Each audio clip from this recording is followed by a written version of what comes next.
Honorable आपको Speaker, बोलने का मौका दूंगा बजट के बाद, माननीय वित्त मंत्री जी। Honorable Speaker, I present the budget for the year 2021-2022. As introduction, Honorable Speaker, the preparation of this budget was undertaken in circumstances like never before. We knew of calamities that have affected a country or a region within a country. But what we have endured with COVID-19 through 2020 is sui generis. When I presented the budget 2020-2021, we could not have imagined that the global economy, already in throes of a slowdown, would be pushed into an unprecedented contraction. We could not have also imagined then that our people, as those in other countries, would have to endure the loss of near and dear ones and suffer hardships brought about due to a health crisis. The risk of not having a lockdown was far too high. Within 48 hours of declaring a 3-week-long complete lockdown, the Prime Minister announced the Pradhan Mantri Garib Kalyan Yojana, valued at 2.76 lakh crores, that provided free food grain to 800 million people, free cooking gas for 80 million families for months, and cash directly to over 400 million farmers, women, elderly, the poor, and the needy. Even as a large section of citizens stayed home, milk, vegetables, fruit suppliers, health and sanitary workers, truck drivers, railways and public transport workers, bank employees, electricity workers, annadatas, police, firemen and the armed forces all had to go about their work as normal, but with the additional anxiety of the virus hanging over them. We recognize this, and I think I speak on behalf of everybody in this august house when I express my heartfelt gratitude to these men and women for how they were able to carry out their work and duty to provide for the nation's basics over those crucial months. Speaker, sir, for public good, honourable members of Parliament and members of legislative assemblies too offered their salaries. In May 2020, the government announced the Atmanirbhar Bharat package. To sustain the recovery further into the year, we also rolled out 2 more Atmanirbhar packages, 2 and 3. Total financial impact of all the Atmanirbhar Bharat packages, including measures taken by the RBI, was estimated to be about 27.1 lakh crores, which amounts to more than 13% of our GDP. As a government, we kept a watch on the situation and were proactive in our responses. The government, led by the Prime Minister, stretched its resources to deliver for most vulnerable sections of our society, the poorest of the poor, the Dalits, the tribals, the elderly, the migrant workers, and our children. The Pradhan Mantri Garib Kalyan Yojana, the 3 Atmanirbhar packages, and announcements made later were like 5 mini budgets in themselves. The Atmanirbhar packages accelerated our pace of structural reforms, redefinition of MSMEs, commercialization of the mining sector, agriculture and labor reforms, privatization of public sector undertakings, one nation, one ration card, production-linked incentive schemes are some of the notable reforms carried out during this period. Faceless income tax assessment, DBT, and financial inclusion are the others. Today, India has 2 vaccines available and has begun medically safeguarding not only her own citizens against COVID-19, but also those of 100 or more countries. It is added comfort to know that 2 or more vaccines are also expected soon. Honourable Prime Minister launched the vaccination drive by crediting and thanking our scientists. We are ever grateful for the strength and rigor of their efforts. Having said that, we are all reminded time and again that our fight against COVID-19 continues into 2021. Now, just as it happened after the two world wars, there are signs that the political, economic, and strategic relations in the post-COVID world are changing. This moment in history is the dawn of a new era, one in which India is well poised to truly be the land of promise and hope. I borrow the words of Rabindranath Tagore. Faith is the bird that feels the light and sings when the dawn is still dark.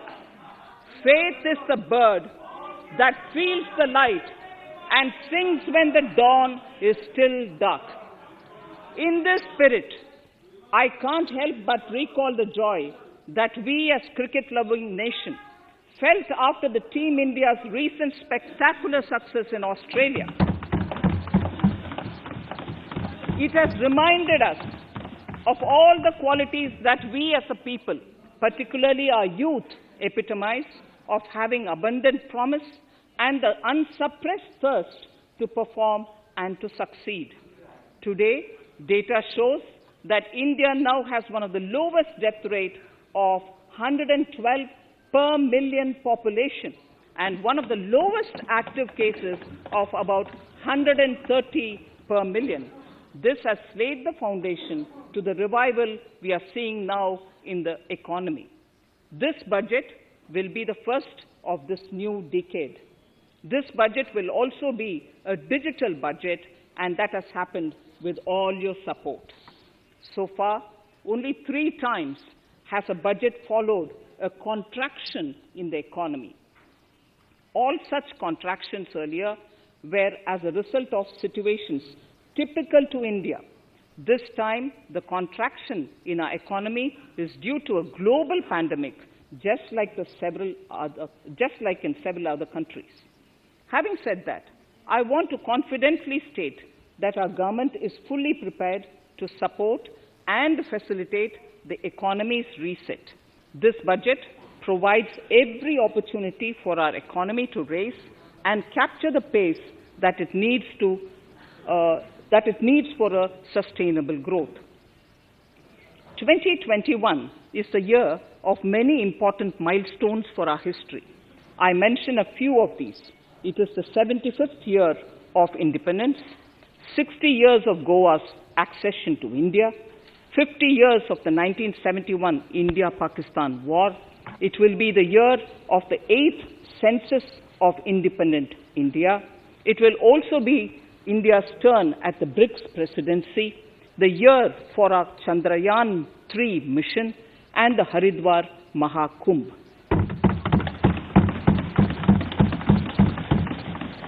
Honorable Speaker, before I commence Part A of the budget, I want to take a moment to acknowledge how isolating and distancing seemed like insurmountable challenges for a country like ours that has people coming together in times of crisis. It hurts us in many ways. I bow my head in respect to every citizen for the endurance shown in facing what was an undeniably a tough year for all our physical and mental well-being. Part A. In Part A, I wish to lay a vision for Atmanirbhar Bharat. Atmanirbhar Bharat or Atmanirbharta is not a new idea. Ancient India was largely self-reliant and equally a business epicenter of the world. Atmanirbhar Bharat is an expression of the 130 crore Indians who have full confidence in their capabilities and skills. We are already part of international groupings such as the G20 and the BRICS, the Coalition for Disaster Resilient Infrastructure, and the International Solar Alliance are realities today due to India's efforts. The proposals in Part A will further strengthen the sankalp of nation first, doubling farmers' income, strong infrastructure, healthy India, good governance, opportunities for youth, education for all, women empowerment, and inclusive development, among others. Additionally, also on the path to fast implementation are the 13 promises we had made in the budget of 2015-16, which were to materialize during the Amrit Mahotsav of 2022 on the 75th year of our independence. They too resonate with the vision of Atmanirbhar Bharat. The budget proposals for 21-22 rest on 6 pillars: health and well-being, physical and financial capital and infrastructure, inclusive development for aspirational India, reinvigorating human capital, innovation and R&D, and a 6th, minimum government and maximum governance. I now move to talking about the first pillar, health and well-being. Even at the outset, I would like to say that the investment on health infrastructure in this budget has increased substantially. Progressively, as institutions absorb more, we shall commit more. Taking a holistic approach to health, we focus on strengthening 3 areas: preventive, curative, and well-being. Health systems.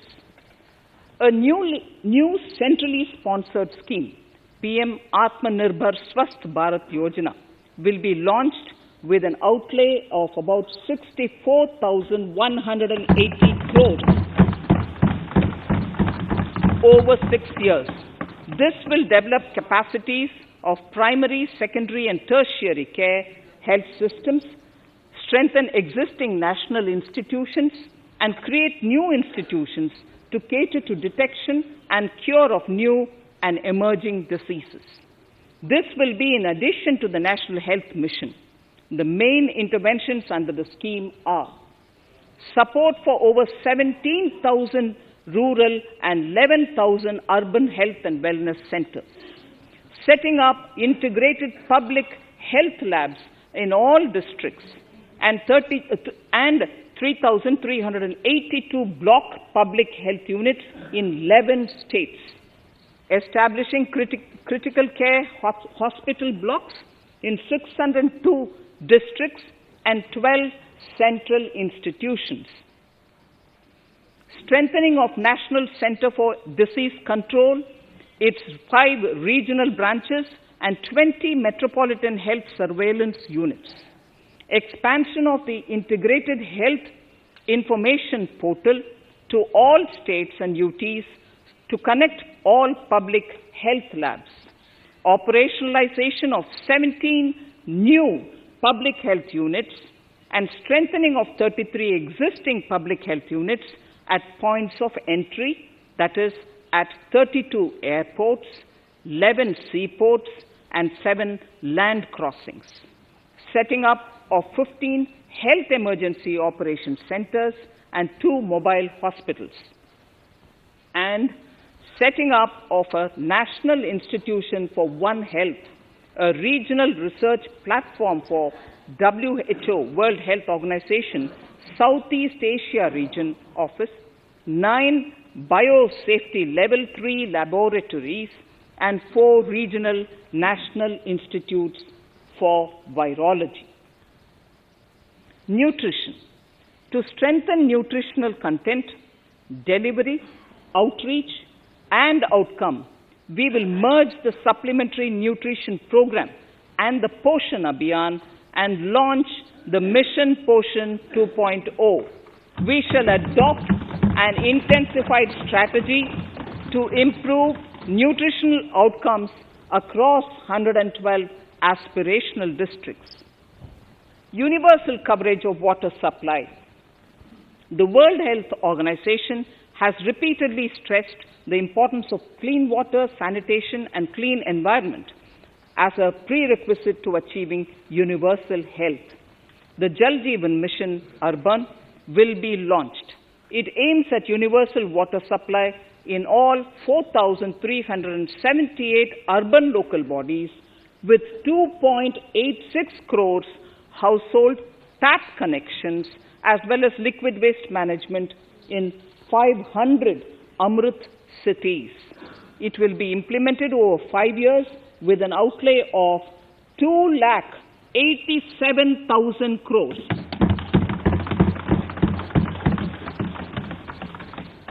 Swachh Bharat and Swasth Bharat.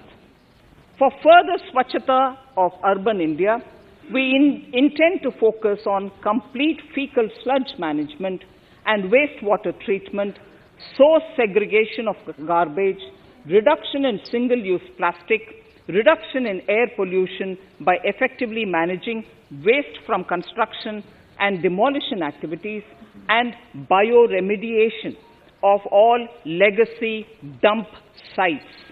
The Urban Swachh Bharat Mission 2.0 will be implemented with a total financial allocation of 1,41,678 crores over a period of 5 years from 2021. Clean air. To tackle the burgeoning problem of air pollution, I propose to provide an amount of 2,217 crores of rupees for 42 urban centers with a million-plus population in this budget. Scrapping policy. We are separately announcing, Honorable Speaker, a voluntary vehicle scrapping policy to phase out old and unfit vehicles. This will help in encouraging fuel-efficient, environment-friendly vehicles, thereby reducing vehicular pollution and oil import bills. Vehicles would undergo fitness tests in automated fitness centers after 20 years in case of personal vehicles and after 15 years in case of commercial vehicles. Details of the scheme will be separately shared by the ministry. Vaccines. The pneumococcal vaccine, a made-in-India product, is presently limited to only 5 states. It will be rolled out across the country. This will avert more than 50,000 child deaths annually. Honorable Speaker, I have provided 35,000 crores of rupees for COVID-19 vaccines in this year 21-22. I am committed to provide further funds if required. So the budget outlay for health and well-being is 2,23,846 crores in this BE 21-22 as against the BE of only 94,452 crores, and it marks an increase of 137%. The details of the same are at Annexure 1 of the speech. Honorable Speaker, I now move to the second pillar, physical and financial capital and infrastructure. Atmanirbhar Bharat, production-linked incentive schemes are things which I would like to place an emphasis. For a $5 trillion economy, our manufacturing sector has to grow in double digits on a sustained basis. Our manufacturing companies need to become an integral part of global supply chains, possess core competence and cutting-edge technology. To achieve all of the above, PLI schemes to create manufacturing global champions for an Atmanirbhar Bharat have been announced for 13 sectors. For this, the government has committed nearly 1.97 lakh crores over 5 years starting this financial year. This initiative will help bring scale and size in key sectors, create and nurture global champions, and provide jobs to our youth. Textiles. To enable the textile industry to become globally competitive, attract large investments, and boost employment generation, a scheme of mega investment textiles park will be launched in addition to the PLI schemes. This will create world-class infrastructure with plug-and-play facilities to create global champions in exports. 7 textile parks will be established over 3 years. Infrastructure. The National Infrastructure Pipeline, which I announced in December 2019, is the first of its kind. Whole of government exercise ever undertaken by Government of India. The NIP was launched with 6,835 projects. The project pipeline has now expanded to 7,400 projects. Around 217 projects worth rupees 1.10 lakh crores under some key infrastructure ministries have been completed. The NIP is a specific target which this government is committed to achieving over the coming years. It will require major increase in funding from both the government and the financial sector.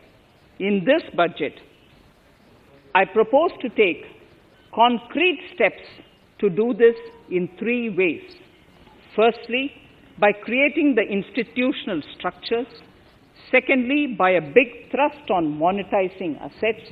And thirdly, by enhancing the share of capital expenditure in central and state budgets.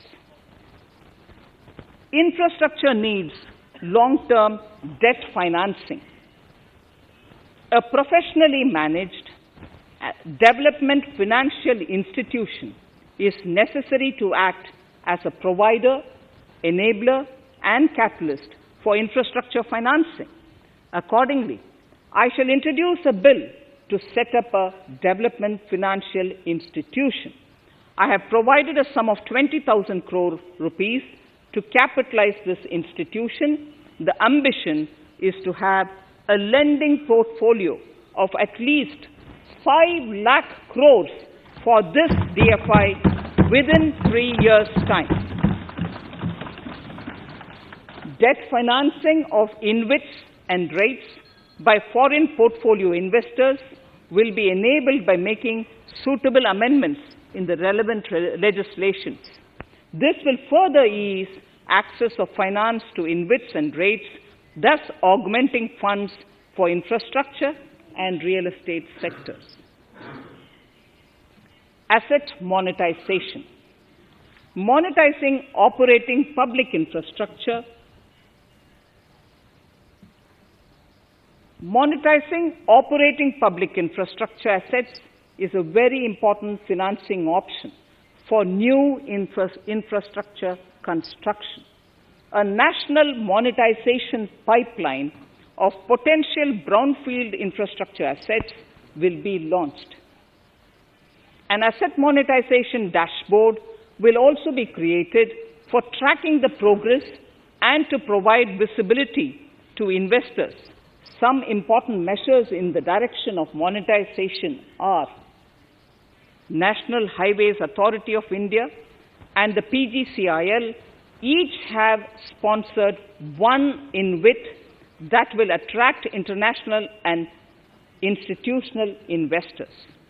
5 operational roads with an estimated enterprise value of 5,000 crores of rupees are being transferred to the NHAI InvIT. Similarly, transmission assets of value 7,000 crores will be transferred to the PGCIL InvIT. Railways will monetize dedicated freight corridor assets for operations and maintenance after commissioning. A next lot of airports will be monetized for operations and management concessions. Other core infrastructure assets that will be rolled out under the asset monetization programs are NHAI operational toll roads, 2 transmission assets of PGCL, 3 oil and gas pipelines of GAIL, Gas Authority of India Limited, IOCL and HPCL, airports Authority of India airports in Tier 2 and 3 cities, other railway infrastructure assets, warehousing assets of CPSE, such as the Central Warehousing Corporation and NAFED, among others, and sports stadiums. Sharp increase in capital budget. In the BE 2020-21, we had provided for 4.12 lakh crores for capital expenditure. It was our effort that in spite of resource crunch, we should spend more on capital, and we are likely to end this year at around 4.39 lakh crores, which I have provided in the RE of 2020-2021. For 21-22, I propose a sharp increase in capital expenditure and thus have provided 5.54 lakh crores, which is 34.5% more than the BE of 2020-2021. Of this, I have kept a sum of more than 44,000 crores in the budget head of the Department of Economic Affairs to be provided for projects, programs, or departments that show good progress in capital expenditure and are in need of further funds. Over and above this expenditure, we would also be providing more than 2 lakh crores to states and autonomous bodies for their capital expenditure. We will also work out specific mechanisms to nudge states to spend more of their budget on creation of infrastructure.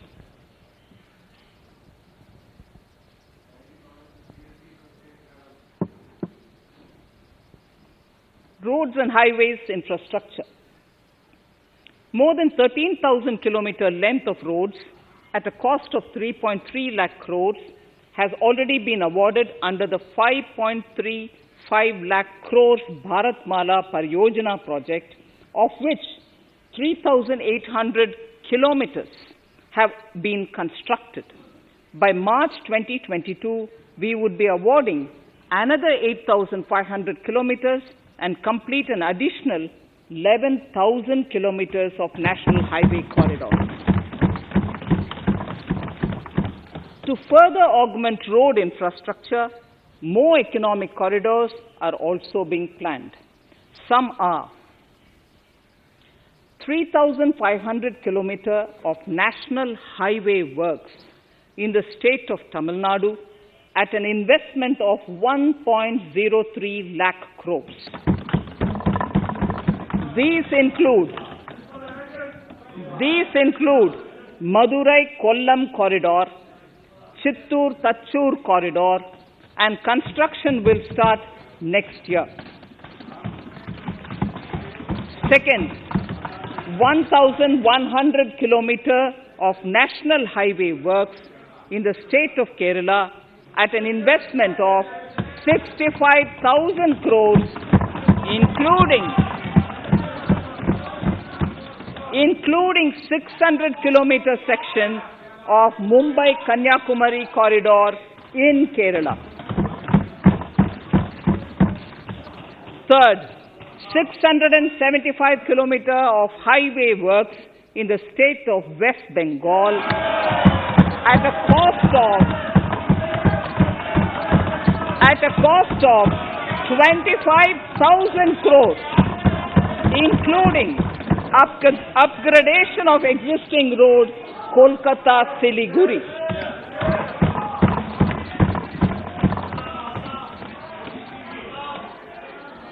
National highway works of around 19,000 crores are currently in progress in the state of Assam. Further works of more than 34,000 crores covering more than 1,300 kilometers of national highways will be undertaken in the state in the coming 3 years. Some of the flagship corridors and other important projects that would see considerable activity in 2021-22 are in Annexure 2 to my speech. I am also providing an enhanced outlay of 1,18,101 lakh crores, 1,18,101 crores for Ministry of Road Transport and Highways, of which 1,08,230 crores is for capital, the highest ever provided. Railway infrastructure. Honorable Speaker, sir, Indian Railways have prepared a National Rail Plan for India 2030. The plan is to create a future-ready railway system by 2030. Bringing down the logistic costs for an industry is at the core of our strategy to enable Make in India. It is expected that Western Dedicated Freight Corridor and Eastern Dedicated Freight Corridor will be commissioned by June 2022. The following additional initiatives are also proposed. The Sonnagar-Gomo sections, 263 kilometers of Eastern Dedicated Freight Corridor, will be taken up in PPP mode in this year itself. Gomo-Dankuni section of 274.3 kilometers will be also taken up shortly in short succession. We will undertake future dedicated freight corridor projects, namely East Coast Corridor from Kharagpur to Vijayawada, East-West Corridor from Bhusaval to Kharagpur to Dankuni, and North-South Corridor from Itarsi to Vijayawada. Detailed project reports will be undertaken in the first phase. Broad gauge route kilometers, RKM as I referred to, electrified is expected to reach 46,000 kilometers, 46,000 RKM. That is 72% by end of 2021 from 41,548 RKMs on 1st October 2020. 100% electrification of broad gauge routes will be completed by December 2023. For passenger convenience and safety, the following measures are being proposed. We will introduce the aesthetically designed Vista Dome LHB coach on tourist routes to give better travel experience to passengers. The safety measures undertaken in the past few years have borne results. To further strengthen this effort, high-density network and highly utilized network routes of Indian Railways will be provided with an indigenously developed automatic train protection system that eliminates train collision due to human error. I am providing a record sum of 1,10,055 crores for railways, of which 1,07,100 crores is for capital expenditure only. Urban infrastructure. We will work towards raising the share of public transport in urban areas through expansion of metro rail networks and augmentation of city bus services. A new scheme will be launched at a cost of 18,000 crores to support augmentation of public bus transport services. The scheme will facilitate deployment of innovative PPP models to enable private sector players to finance, to acquire, to operate, and to maintain over 20,000 buses. The scheme will boost the automobile sector, provide fillip to economic growth, create employment opportunities for our youth, and enhance ease of mobility for urban residents. A total of 702 kilometers of conventional metro is operational, and another 1,016 kilometers of metro and RRTS is under construction in 27 cities. Two new technologies, that is Metro Light and Metro Neo, will be deployed to provide metro rail systems at much lesser cost, with same experience, convenience and safety in Tier 2 cities and peripheral areas of Tier 1 cities also.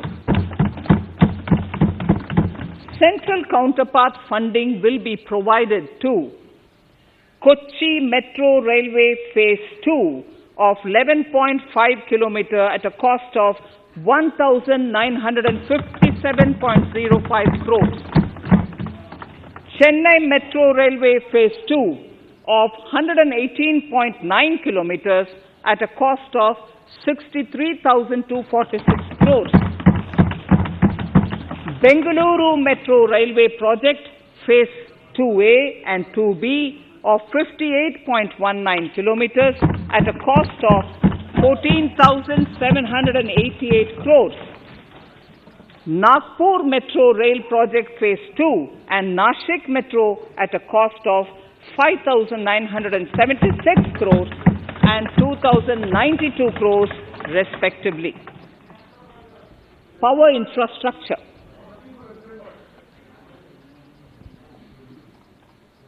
The past 6 years have seen a number of reforms and achievements in power sector. We have added 139 gigawatts of installed capacity, connected an additional 2.8 crore households, and added 1.41 lakh circuit kilometers of transmission lines. The distribution companies across the country are monopolies, either government or private. There is a need to provide choice to the consumers by promoting competition. A framework will be put in place to give consumers alternatives to choose from among more than one distribution companies. I read that sentence again. A framework will be put in place to give consumers alternatives to choose from among more than one distribution company. The viability of distribution companies is a serious concern. A revamped, reforms-based, results-linked power distribution sector scheme will be launched with an outlay of 3,05,984 crores over 5 years. The scheme will provide assistance to DISCOMs for infrastructure creation, including prepaid smart metering, feeder separation, upgradation of systems, etc., tied to financial improvements. Prime Minister, while speaking at the third Reinvestment Conference in November 2020, had announced plans to launch a comprehensive national hydrogen energy mission.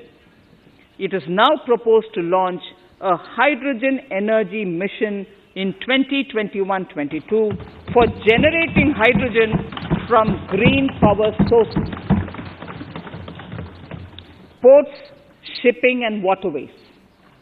Major ports will be moving from managing their operational services on their own to a model where a private partner will manage it for them. For the purpose,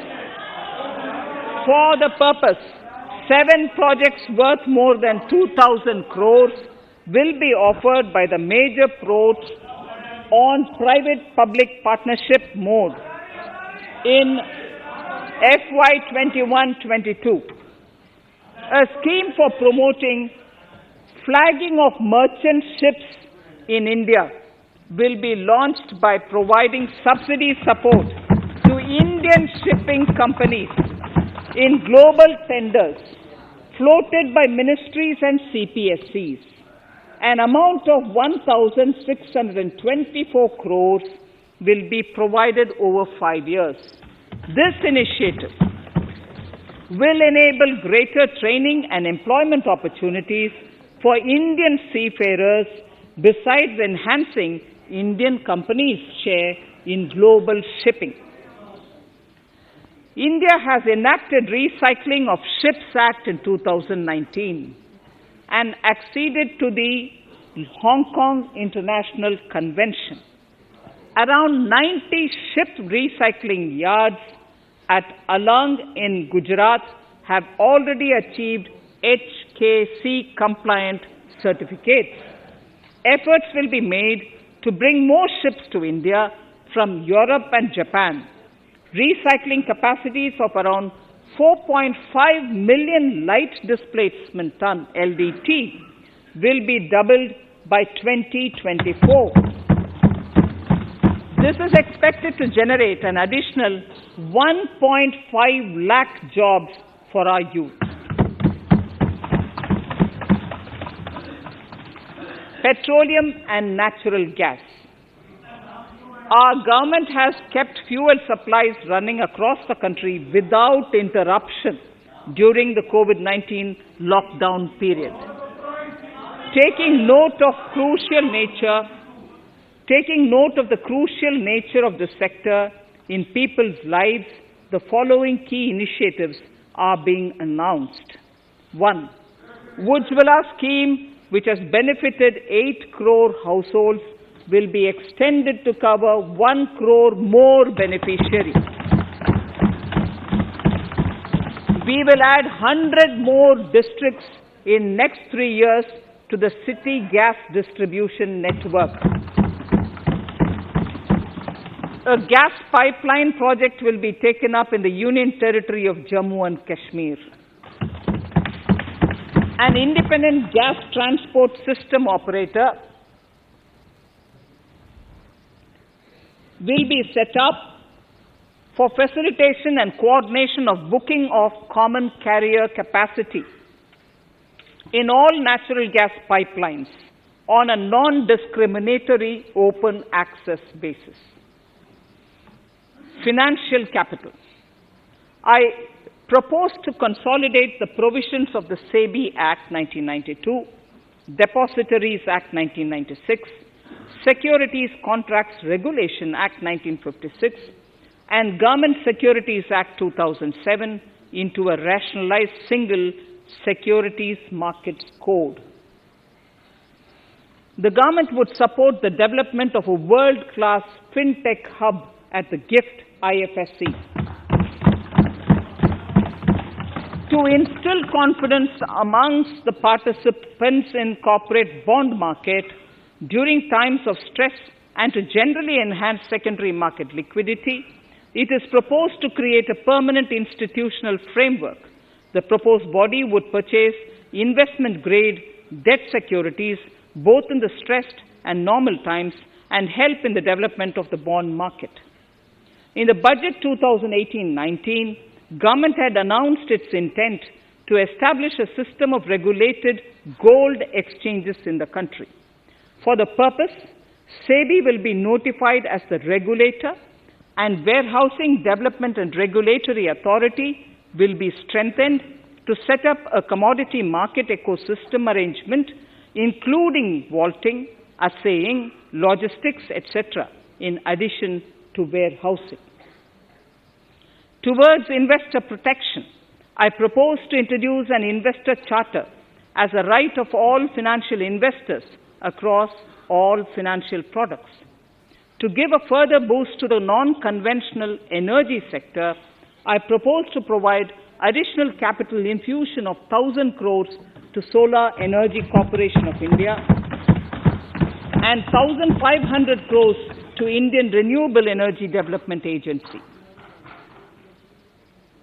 I propose to amend the Insurance Act 1938 to increase the permissible FDI limit from 49% to 74% in insurance companies and allow foreign ownership and control with safeguards. Under the new structure, the majority of directors on the board and key management persons would be resident Indians, with at least 50% of directors being independent directors and specified percentage of profits being retained as general reserve. Stressed asset resolution by setting up a new structure. The high level of provisioning by public sector banks of their stressed assets calls for a measure to clean up the bank books. An asset reconstruction company limited an asset management company would be set up to consolidate and take over the existing stressed debt and then manage and dispose of the assets to alternative investment funds and other potential investors for eventual value realization. Recapitalization of PSB. To further consolidate the financial capital capacity of PSBs, further recapitalization of 20,000 crores is proposed in 21-22. Deposit insurance. Last year, government had approved an increase in the deposit insurance cover from 1 lakh rupees to 5 lakhs for bank customers. I shall be moving amendments to DICGC Act 1961 in this session itself to streamline the provision so that if a bank is temporarily unable to fulfill its obligations, the depositors of such bank can get easy and time-bound access to their deposits to the extent of the deposit insurance cover. This would help depositors of banks that are currently under stress. To improve credit discipline while continuing to protect the interest of small borrowers for NBFCs with minimum asset size of 100 crores, the minimum loan size eligible for debt recovery under the Securitization and Reconstruction of Financial Assets and Enforcement of Security Interests (Frbm Act 2002, it is proposed to be reduced from the existing level of 50 lakhs to 20 lakhs. Company matters. The decriminalization of the procedural and technical compoundable offences under Companies Act 2013 is now complete. I now propose to take up decriminalization of the Limited Liability Partnerships Act 2008. Honourable Speaker, I propose to revise the definition under the Companies Act 2013 for small companies by increasing the threshold for paid-up capital from not exceeding 50 lakh to not exceeding 2 crores and turnover from not exceeding 2 crores to not exceeding 20 crores. This will benefit more than 2 lakh companies in easing their compliance requirements.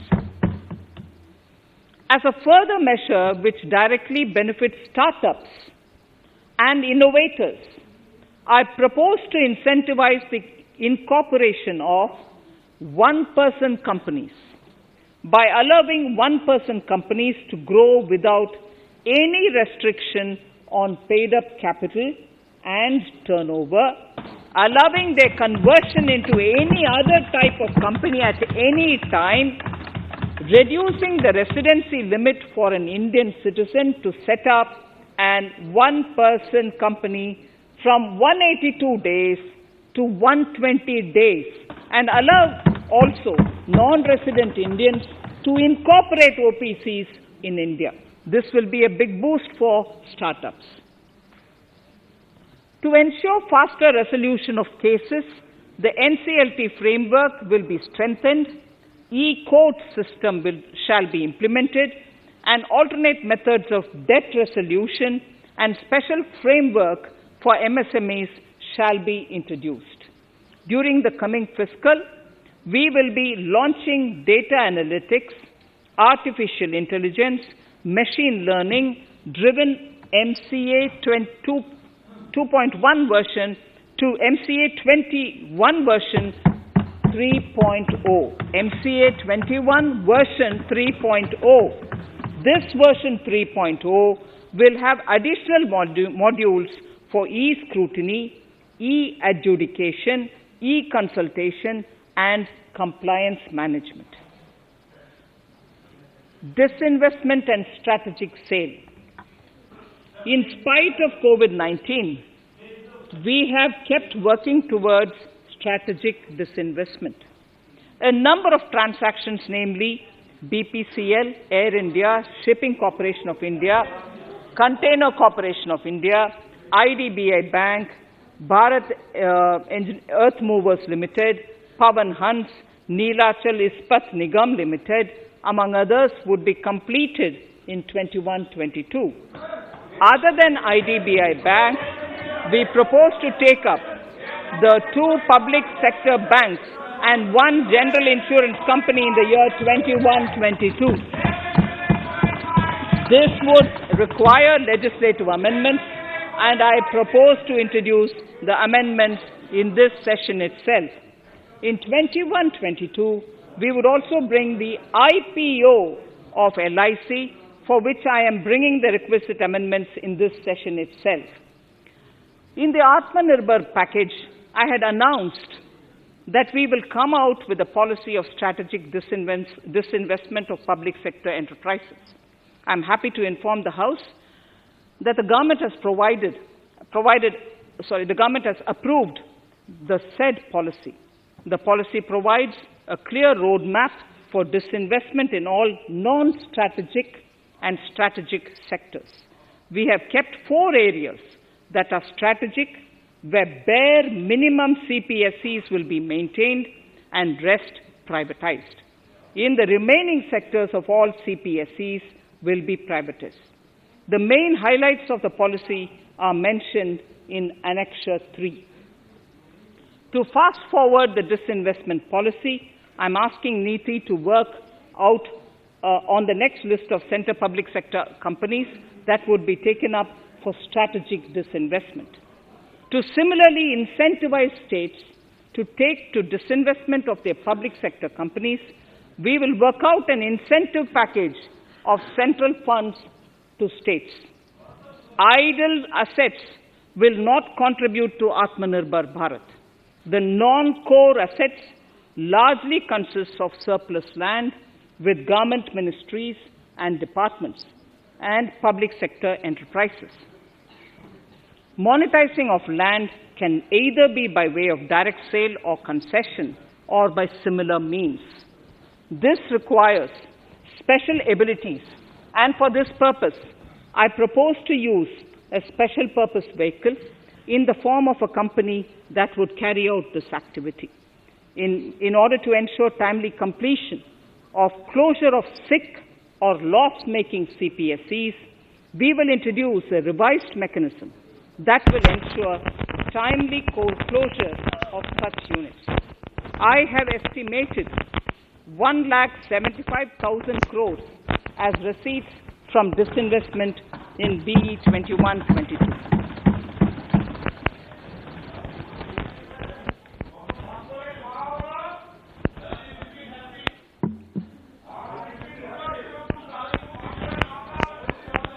Government financial reforms.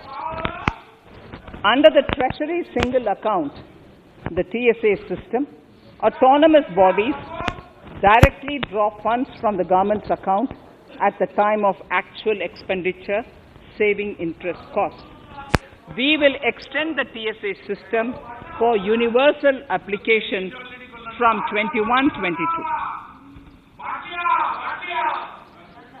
On the recommendation of the 15th Finance Commission, we have undertaken a detailed exercise to rationalize and bring down the number of centrally sponsored schemes.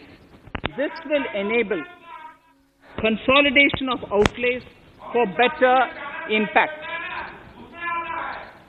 The government is committed to the development of multi-state cooperatives and will provide all support to them. To further streamline the ease of doing business for cooperatives, I propose to set up a separate administrative structure for them. So the third pillar of Atmanirbhar Bharat, inclusive development for aspirational India. Honorable Speaker, sir, under this pillar, I will cover agriculture and allied sectors, farmers' welfare and rural India, migrant workers and labor, and financial inclusion. Agriculture. Our government is committed to the welfare of farmers. The MSP regime has undergone a sea change to assure price that is at least 1.5 times the cost of production across all commodities.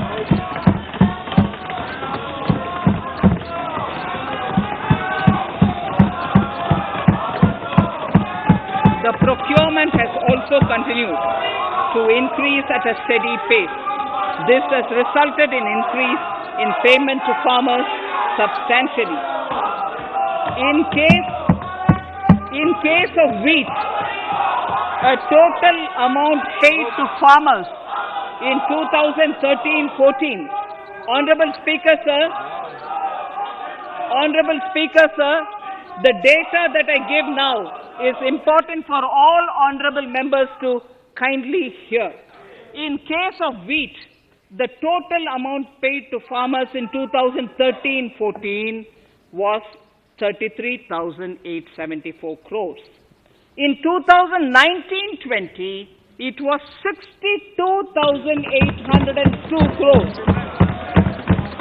And even better, Honorable Speaker, in 2020-2021, this amount paid to farmers was 75,060 crores.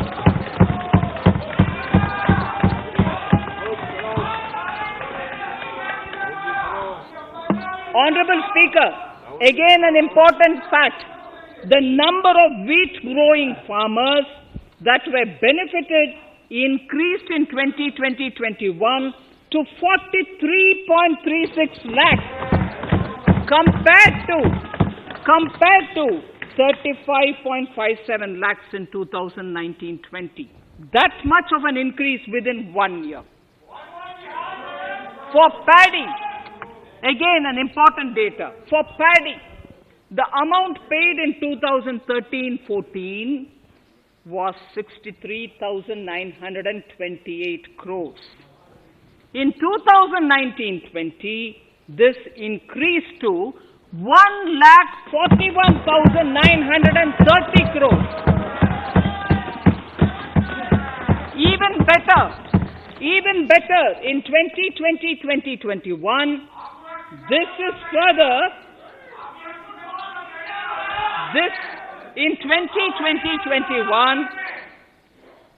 in 2020-21, this is further estimated, and I'm saying this is further estimated because the procurement is ongoing, and therefore I can't give you the final figure.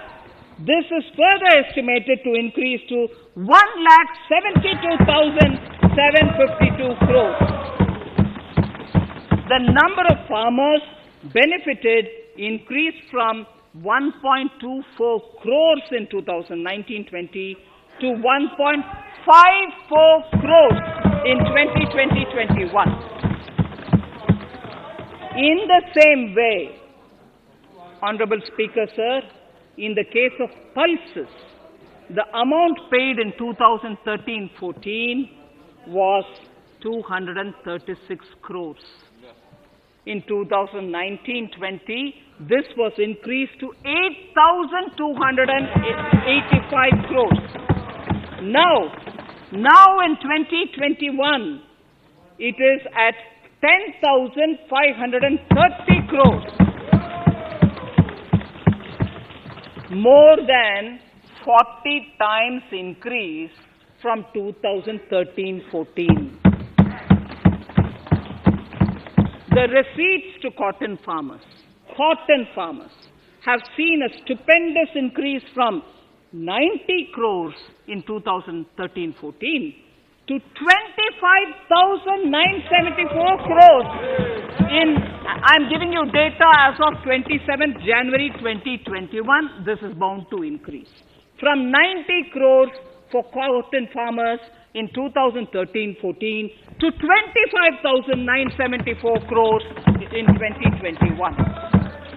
All the details in complete narration is available in Annexure 4 to my speech. Early this year, Honorable Prime Minister had launched the Swamitva scheme. Under this, a record of rights is being given to property owners in villages. Up till now, about 1.80 lakh property owners in 1,241 villages have been provided cards. I propose during 21-22 to extend this to cover all states and union territories. To provide adequate credit to our farmers, I have enhanced the agricultural credit target to 16.5 lakh crores in this year. We will focus on ensuring increased credit flow to animal husbandry, Pashupalan, dairy, and to Matsyakar, to the fisheries. We are enhancing the allocation to the Rural Infrastructure Development Fund from 30,000 crores to 40,000 crores. The Micro Irrigation Fund, with a corpus of 5,000 crores, has been created under NABARD. I propose to double it by augmenting it by another 5,000 crores. To boost value addition in agriculture and allied products and their exports, the scope of Operation Green Scheme, that is presently applicable to only tomatoes, onions, and potatoes, will be enlarged to include 22 perishable crops. Around 1.68 lakh crore farmers, around 1.68 crore farmers are registered, and 1.14 lakh crores of rupees trade value has been carried out through e-NAMs, the National Agricultural Market. Keeping in view the transparency and the competitiveness that e-NAM has brought into the agricultural market, 1,000 more mandis will be integrated with e-NAM. Honorable Speaker, sir, with all this, the Agricultural Infrastructure Fund would be made available to the APMCs for augmenting their infrastructure facilities.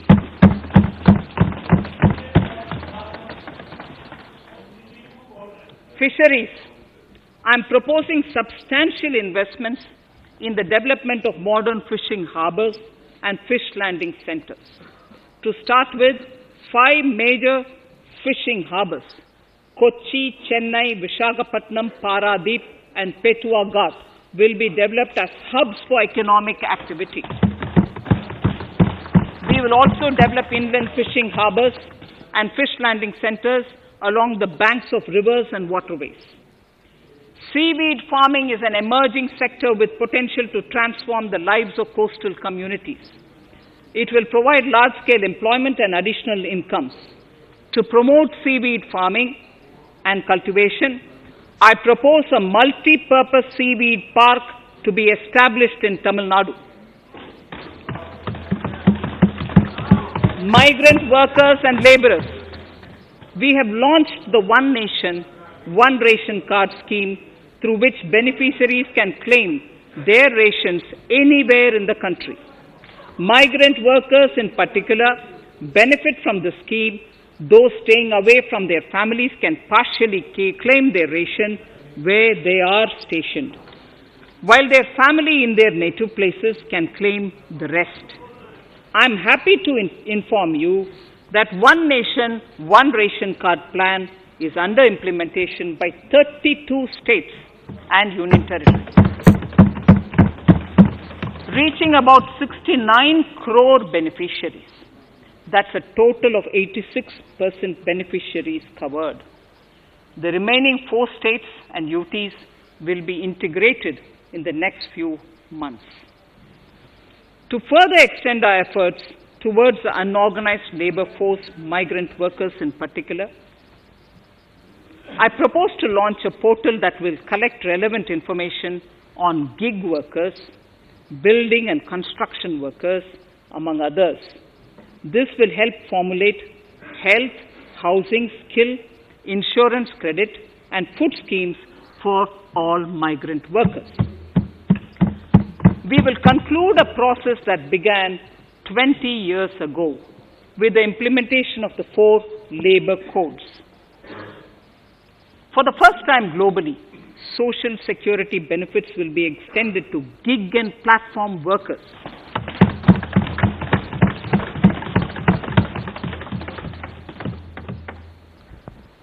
Minimum wages will apply to all categories of workers, and they will all be covered by the Employees State Insurance Corporation. Women will be allowed to work in all categories and also in the night shifts with adequate protection. At the same time, compliance burden on employers will be reduced with a single registration and licensing and online returns. Financial inclusion. To further facilitate credit flow under the scheme of Stand Up India for the scheduled castes and scheduled tribes and also women, I propose to reduce the margin money requirement from 25% to 15% only, and to also include loans for activities in allied sectors in allied activities in agriculture.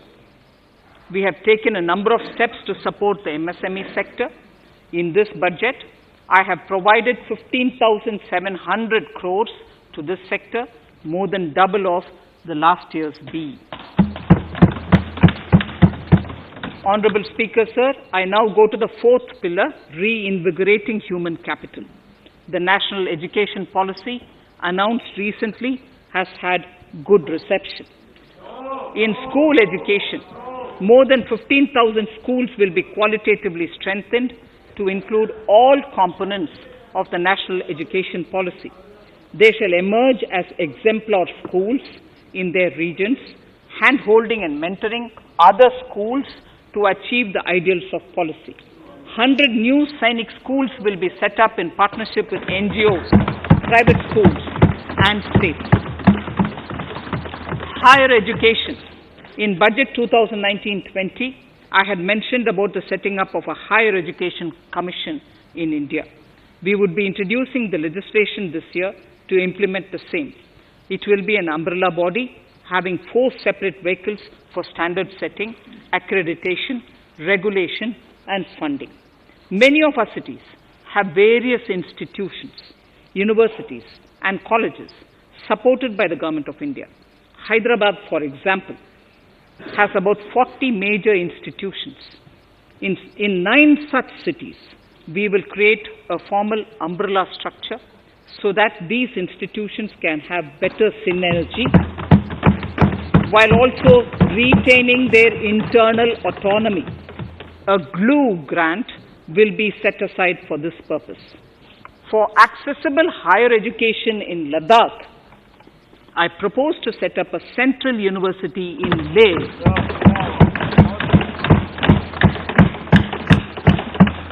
The other important projects to be taken up as a part of the NEP are listed in Annexure 5.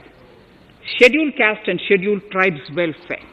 We have set ourselves a target of establishing 750 Eklavya model residential schools in our tribal areas. I propose to increase the unit cost of each such school from 20 crores, which is what it is now, to 38 crores, and for hilly and difficult areas to 48 crores. This would help creating robust infrastructure facilities for our tribal students. We have revamped the post-metric scholarship scheme for the welfare of scheduled caste students. I have also enhanced the central assistance in this regard.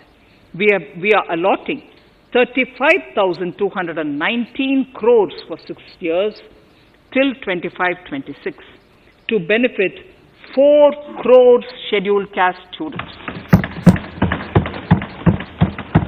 Skilling. In 2016, we had launched the National Apprenticeship Promotion Scheme. The government proposes to amend the Apprenticeship Act with a view to further enhancing apprenticeship opportunities for our youth. We will realign the existing scheme of National Apprenticeship Training Scheme for providing post-education apprenticeship, training of graduates and diploma holders in engineering. Over 3,000 crores will be provided for this purpose. An initiative is underway, Honorable Speaker, in partnership with the United Arab Emirates to benchmark skill qualifications, assessment and certification, accompanied by the deployment of certified workforce. We also have a collaborative intertraining program between India and Japan to facilitate transfer of Japanese industrial and vocational skills, techniques, and knowledge. We will take forward this initiative with many more countries also.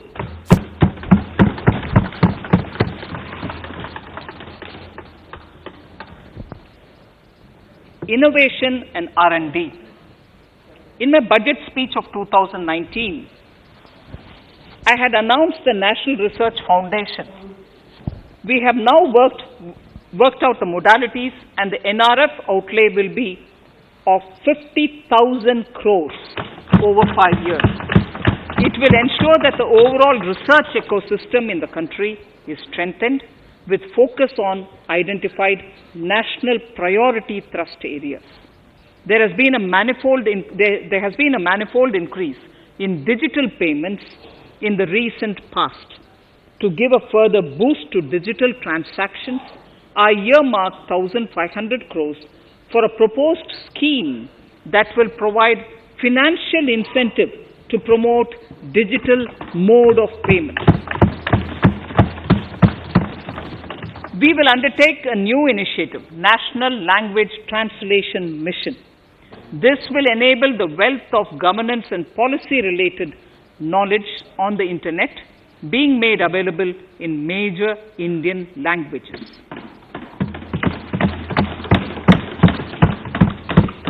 The new Space India Limited, a PSU, under the Department of Space, will execute the PSLV CS-51 launch, carrying the Amazonia satellite from Brazil, along with a few smaller Indian satellites. As part of the Gaganyaan mission activities, 4 Indian astronauts are being trained on generic spaceflight aspects in Russia. The first unmanned launch is slated for December 2021. Our oceans are a storehouse of living and non-living resources. To better understand this realm, we will launch a deep ocean mission with a budget outlay of more than 4,000 crores over 5 years. This mission will cover deep ocean survey exploration and projects for the conservation of deep sea biodiversity.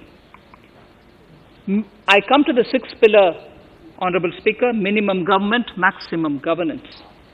Honorable Speaker, sir, this is the last of the 6 pillars.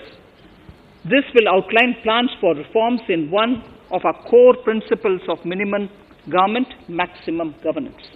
We have taken a number of steps to bring reforms in tribunals in the last few years for speedy delivery of justice.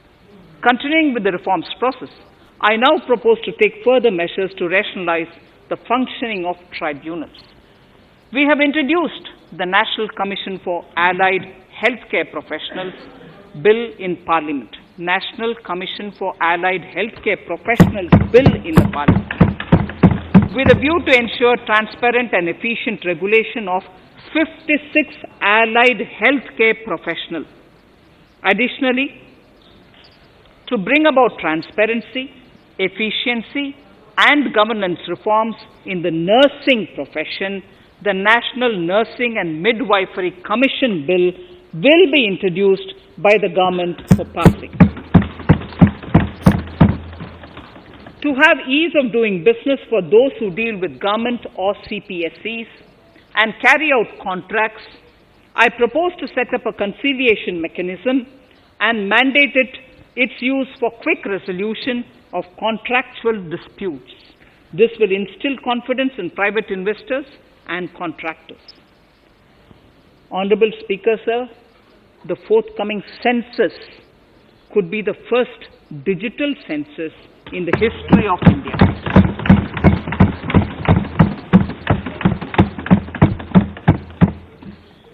For this monumental milestone marking task, I have allocated 3,768 crores in this year, 21-22.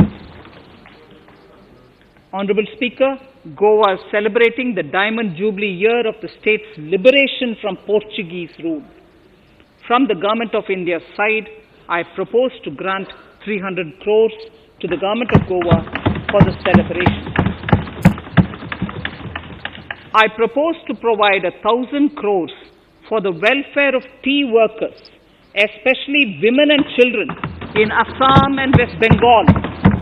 A special scheme will be devised for the same.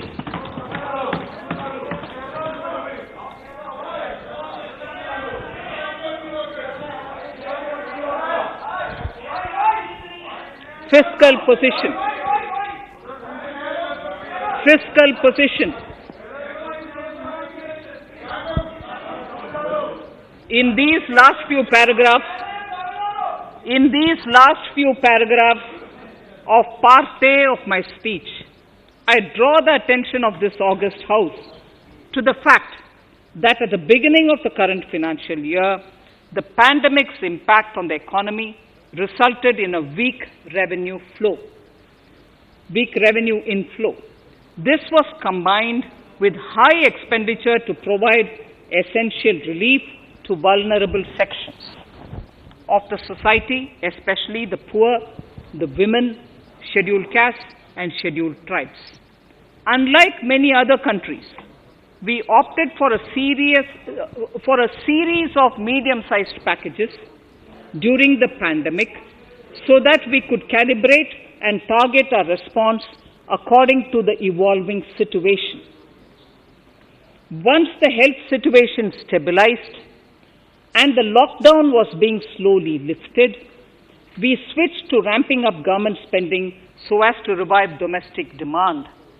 As a result, against an original BE expenditure of 30.42 lakh crores for 2020-21, our RE estimates are 34.50 lakhs. 30.42 now within the year going up to 34.5 lakh crores. We have maintained quality of expenditure.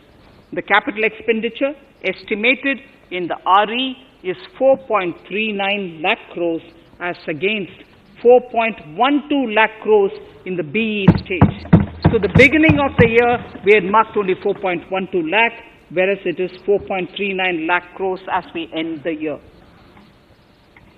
Fiscal deficit in RE 2020-2021 is pegged at 9.5% of the GDP. Fiscal deficit in RE 2020-2021 is pegged at 9.5% of GDP.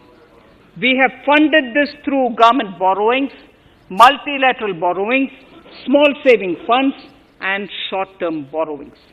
We would need another 80,000 crores, for which we would be approaching the market in these 2 months. We would be needing another 80,000 crores, for which we would be approaching the markets in these 2 months. To ensure that the economy is given the required push, our BE estimates for expenditure in 21-22 are 34.83 lakh crores. This includes 5.54 lakh crores as capital expenditure, an increase of 34.5% over the BE figure of 2020-2021. The fiscal deficit in BE 21-22 is estimated to be 6.8% of the GDP. The gross borrowing from the market for the next year would be around 12 lakh crores. We plan to continue with our path of fiscal consolidation and intend to reach the fiscal deficit level below 4.5% of the GDP by 2025-2026, with a fairly steady decline over the period. We hope to achieve the consolidation by first increasing the buoyancy of tax revenue through improved compliance, and secondly, by increased receipts from monetization of assets, including public sector enterprises and land. The Contingency Fund of India is being proposed to be augmented. The Contingency Fund of India is being proposed to be augmented from 500 crores to 30,000 crores through finance bill. In accordance with the views of the 15th Finance Commission, we are allowing a normal ceiling of net borrowing for the states at 4% of GSDP for the year 21-22. A portion of this ceiling will be earmarked to be spent on incremental capital expenditure. Additional borrowing ceiling of 0.5% of the GSDP will also be provided subject to conditions. States will be expected to reach a fiscal deficit of 3% of GSDP by 2023-24 as recommended by the 15th Finance Commission. In the July 2019-20 budget, I introduced the Statement 27 on extra budgetary resources. It disclosed the borrowings of the government agencies that went towards funding Government of India schemes and whose repayment burden was on the government. In my 2020-21 budget, I enhanced the scope and coverage of that statement by including the loans provided by government to the FCI, the Food Corporation of India. Taking a step further in this direction, I propose to discontinue the NSSF loan to FCI for food subsidy, and accordingly, budget provisions have been made in RE 2020-21 and in the BE 2021-22. The extra budgetary resource details are at Annexure 6. We know that the Frbm Act mandates fiscal deficit of 3% of GDP to be achieved by 31st March 2020-2021.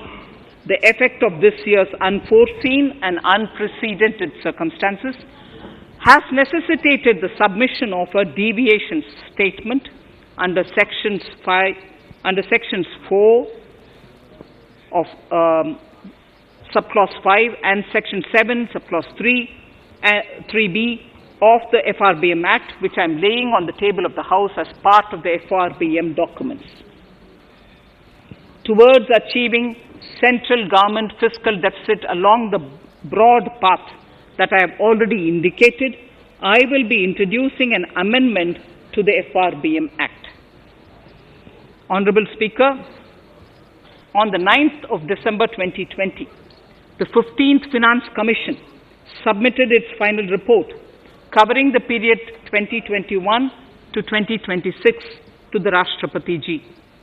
The government has laid the Commission's report along with the explanatory memorandum in the Parliament, retaining the vertical shares of the states at 41%. We recognize our commitment to fiscal federalism and propose, therefore, to adhere to this recommendation. Jammu and Kashmir in the 14th Finance Commission was entitled to get devolution being a state. Now the funds of the UTs of Jammu Kashmir and Ladakh would be provided by the centre. I have also provided on the Commission's recommendation 1,18,452 crores as revenue deficit grant to 17 states in 21-22 as against 74,340 crores to 14 states in 2020-21. Honorable Speaker, I would now move to Part B of my speech.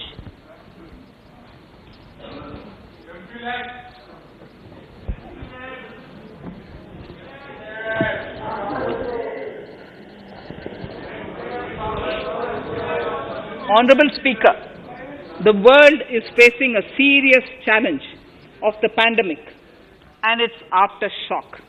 In these trying times, when many economies are struggling to revive, our people and our industry have exhibited remarkable resilience.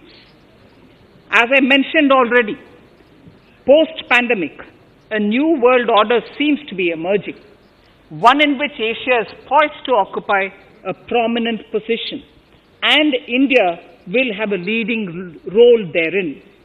In this scenario, our tax system has to be transparent, efficient, and should promote investments and employment in our country. At the same time, it should put minimum burden on our taxpayers. I borrow the words of Thiruvalluvar, the saint. Yetralum, Eatalum, Kathalum, Kathava, Valladarasu.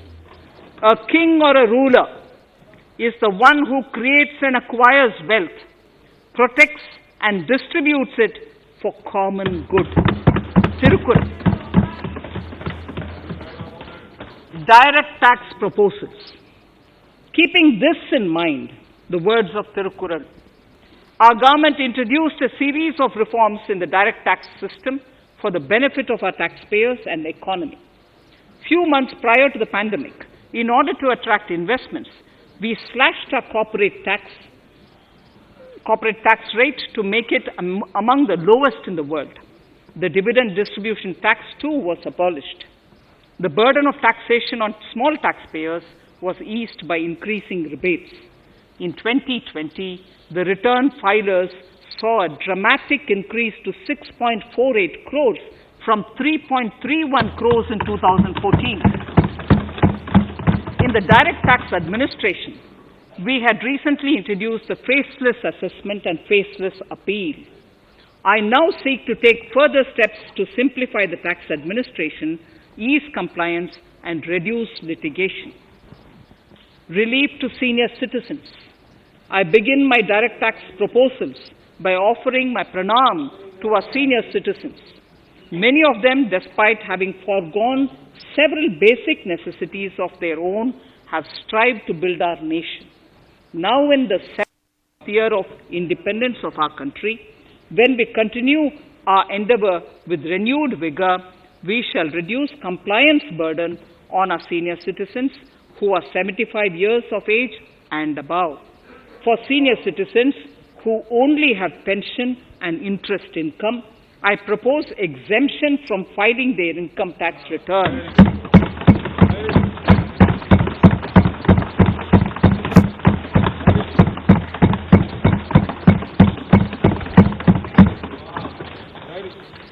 The paying bank will deduct the necessary tax on their income.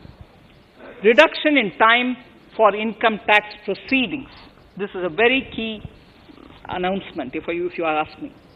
Honorable Speaker, presently an assessment can be reopened up to 6 years and in serious tax fraud cases for up to 10 years. As a result, taxpayers have to remain under uncertainty for a very long time.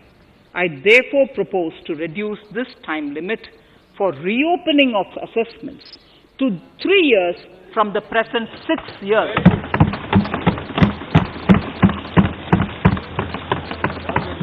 In serious tax evasion cases too, only where there is evidence of concealment of income of 50 lakh or more in a year. In serious tax evasion cases too, only where there is evidence of concealment of income of 50 lakh or more in a year can the assessment be reopened up to 10 years. Even this reopening can be done only after the approval of the Principal Chief Commissioner, the highest level of Income Tax Department.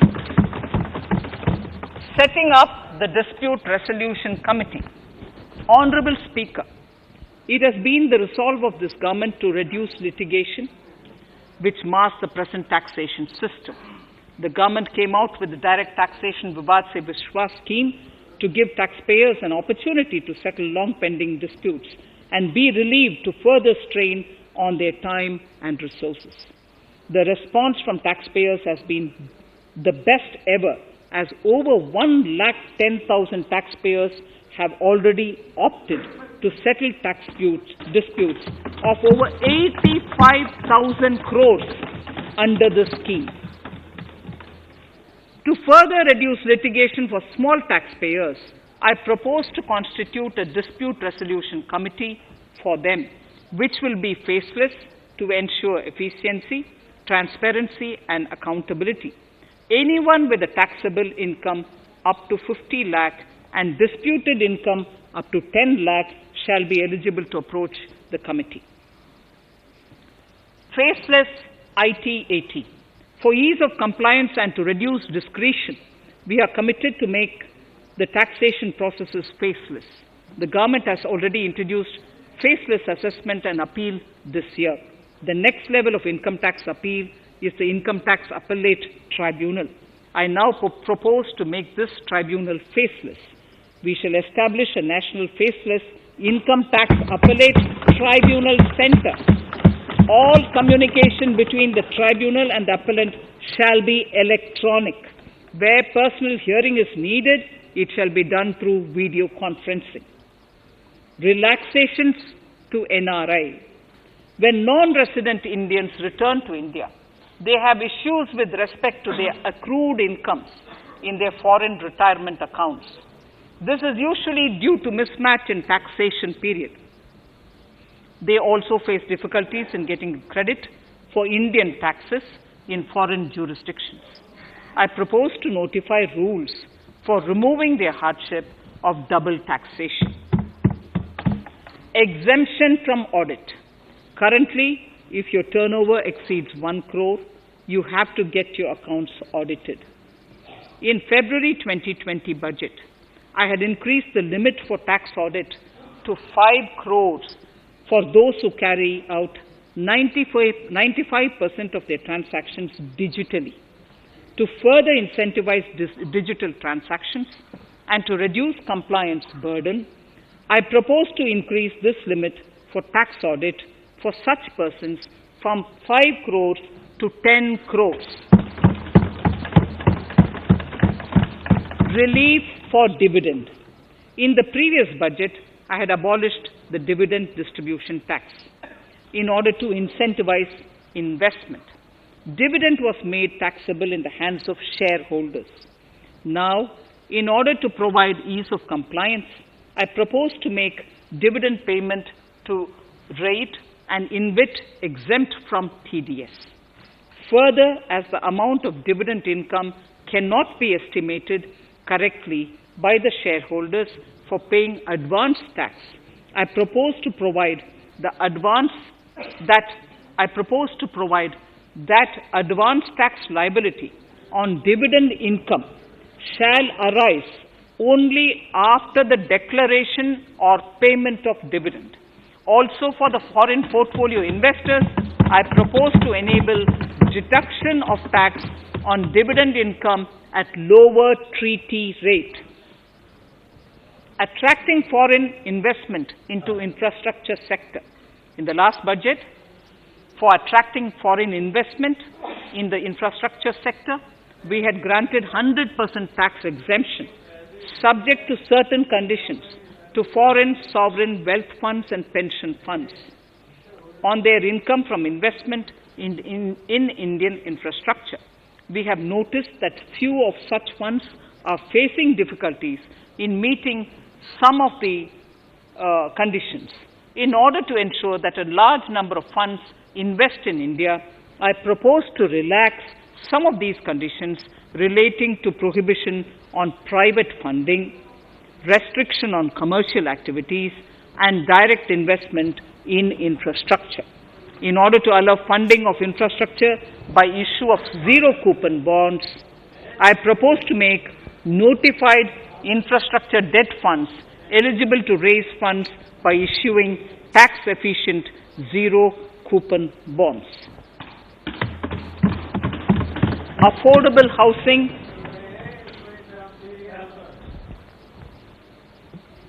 Affordable housing and rental housing.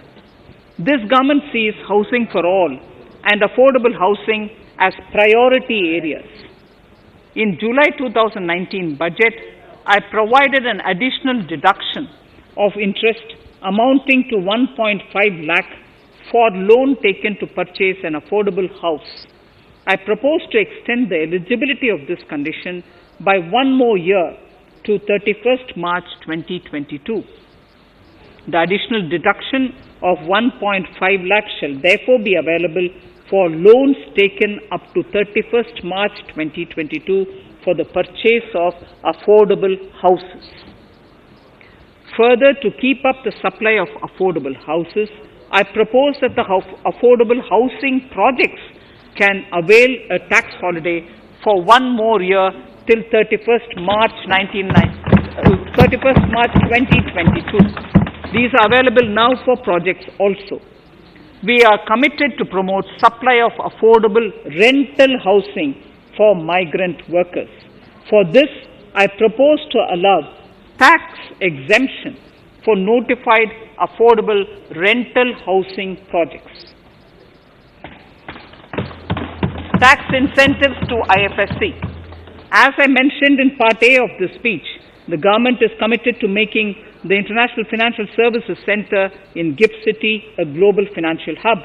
In addition to the tax incentives already provided, I propose to include, among others, tax holiday for capital gains for aircraft leasing companies, tax exemption for aircraft lease rentals paid to foreign lessors, tax incentive for relocating foreign funds in the IFSC, and to allow tax exemption to the investment division of foreign banks located in the IFSC. Pre-filling of returns. Honorable Speaker, in order to ease compliance for the taxpayer, details of salary income, tax payments, TDS, etc., already come pre-filled in income tax returns. To further ease filing of returns, details of capital gains from listed securities, dividend income, and interest from banks, post office, etc., will also be now pre-filled. Relief to small trusts. We hope to reduce compliance burden on small charitable trusts running educational institutions and hospitals. So far, there is a blanket exemption to such entities whose annual receipt does not exceed 1 crore of rupees. I now propose to increase this amount to 5 crores.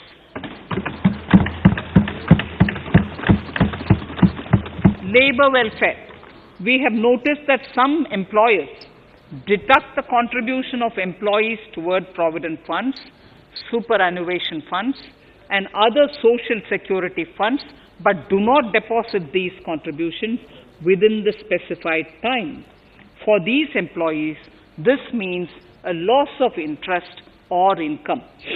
In cases where an employer later becomes financially unviable, non-deposit results in a permanent loss for the employees.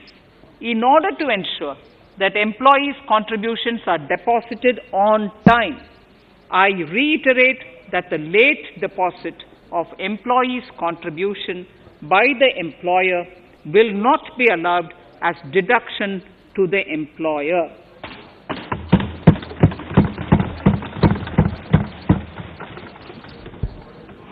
Incentives for startups. In order to incentivize startups in the country, I propose to extend the eligibility for claiming tax holiday for startups by 1 more year, till 31st March 2022. Further, in order to incentivize funding for the startups, I propose to extend the capital gains exemption for investment in startups by 1 more year, till 31st March 2022. Sir, I now come to Indirect Tax Proposals, GST. Before I come to my Indirect Tax Proposals, I would like to appraise the House on GST. The GST is now 4 years old, and we have taken several measures to further simplify it.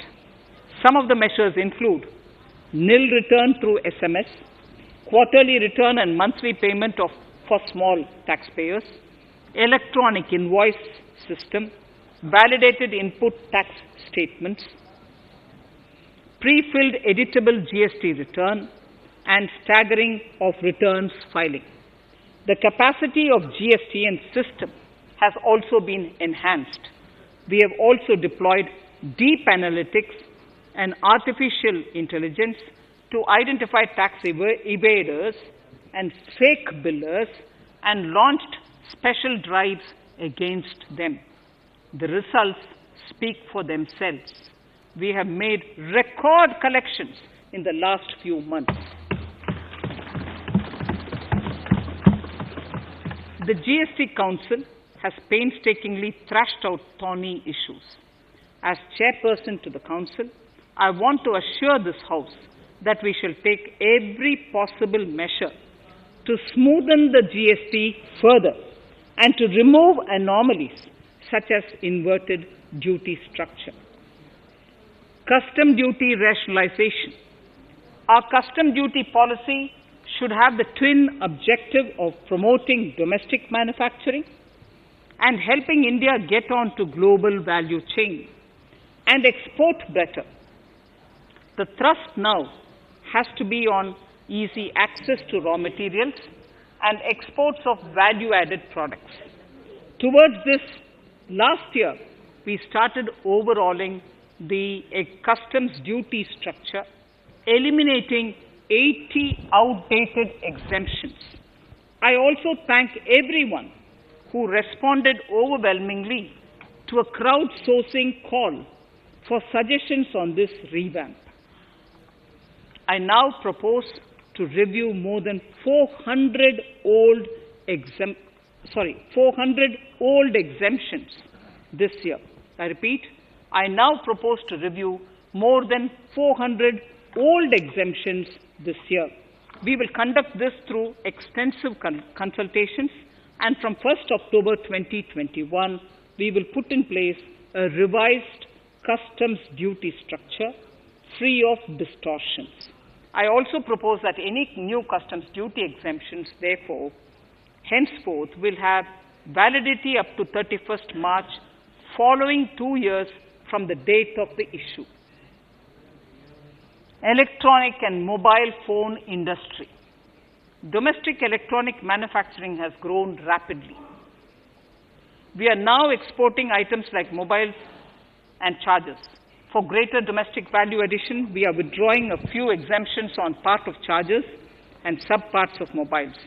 Further, some parts of mobiles will move from nil rate to a moderate 2.5%. Iron and steel. MSMEs and other user industries have been severely hit by a recent sharp rise in iron and steel prices.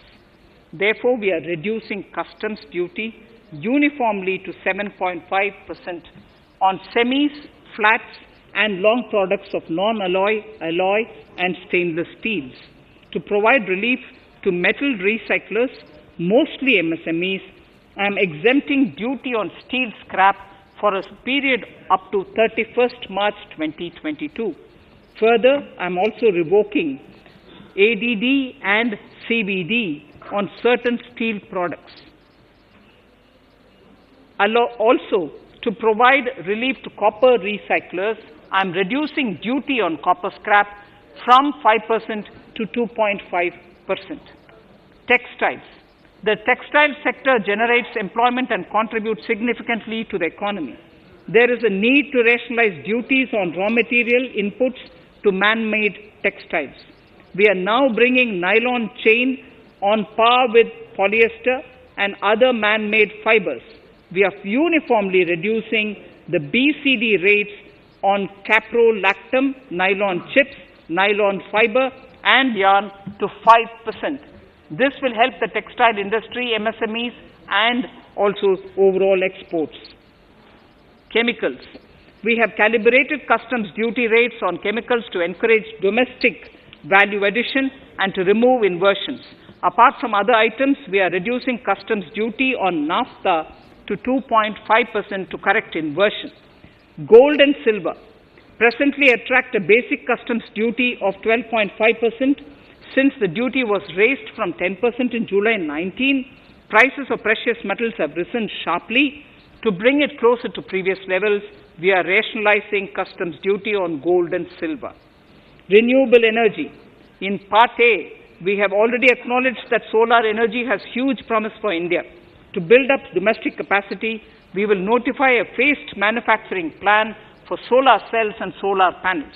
At present, to encourage domestic production, we are raising duty on solar inverters from 5% to 20% and on solar lanterns from 5% to 15%. Capital equipment and auto parts. There is immense potential in manufacturing heavy capital equipment domestically. We will comprehensively review the rate structure in due course. However, we are revising duty rates on certain items immediately. We propose to withdraw exemptions on tunnel boring machine. It will attract a customs duty of 7.5% and its parts a duty of 2.5%. We are raising customs duty on certain auto parts to 15% to bring them on par with general rate on auto parts. MSME products. We are proposing certain changes to benefit MSMEs. We are increasing duty from 10 to 15% on steel screws and plastic builder wares. On prawn feed, we increase it from 5 to 15%. We are rationalizing exemption on import of duty-free items as an incentive to exporters of garments, leather and handicraft items. Almost all of these items are made domestically by our MSMEs.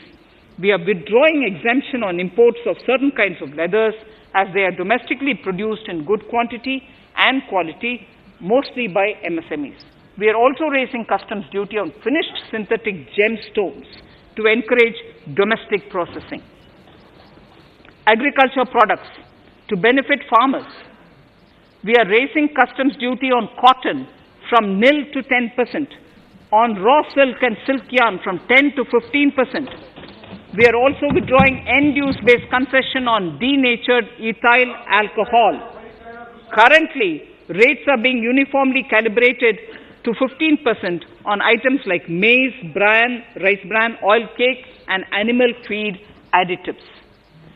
There is an immediate need to improve agricultural infrastructure so that we produce more while also conserving and processing agricultural output efficiently. This will ensure enhanced remuneration for our farmers. To earmark resources for this purpose, I propose an agricultural infrastructure and development cess on a small number of items. However, while I am applying this cess, we have taken care not to put additional burden on consumers on most items. Rationalization of procedures and easing of compliance. For a judicious application, we propose certain changes in the provisioning related to ADD, anti-dumping duty, and CVD, countervailing duty levies. To complete customs investigation, we are prescribing definite timelines. In 2020, we rolled out the Turant Customs Initiative, which brought in faceless, paperless, and contactless customs measures. With effect from September 2020, we have implemented a new procedure for administration of rules of origin. This has helped in putting a check on misuse of FTAs. The specific details of direct and indirect tax changes proposed are listed in the annexure to my speech. Honorable Speaker, sir, with these words, I commend the budget to this august House. Thank you.